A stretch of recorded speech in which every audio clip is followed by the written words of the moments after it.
חדשות בזמן מזג האוויר בחיפה. אם היום את התעוררת במצב רוח נהדר, יש לך מלא תוכניות, את צריכה לעשות לעצמך פן, איפור, לשים חליפה שאתמול בחרת, הייתי ממליצה לחשוב פעמיים לפני שאת יוצאת מהבית. לא חמודה, זה בכלל לא קשור להורוסקופ ולא קשור לבעלך שלא רוצה לשחרר אותך הבית. את בכלל ראית דרך החלון מה קורה בחוץ? אני היום מ-5 בבוקר בהרגשה שתכף כל החלונות שלי בבית עפים מהמקום. קמתי בבהלה, חשבתי שהתריסים נופלים, החלון יוצא מהמקום, באתי לפתוח קצת ככה דלת של החדר שינה, עפתי יחד איתה. אז אם בכל זאת החלטת לצאת החוצה, כי את סוף סוף רוצה ללמוד לעוף, כי הרוח בטוח תעיף אותך לעזאזל, יש לי כמה המלצות בשבילך. 1. עזבי את הפן כפרה, תעשי לעצמך פה קוקו.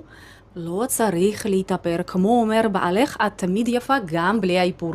ולגבי אותה סמלה שהיום התכוונת לשים אותה, שעושה כזה פששש, שאת מסתובבת, עזבי אותה בשקט בארון, תשימי טרנינג הכי נוח, ושיהיה לך בהצלחה.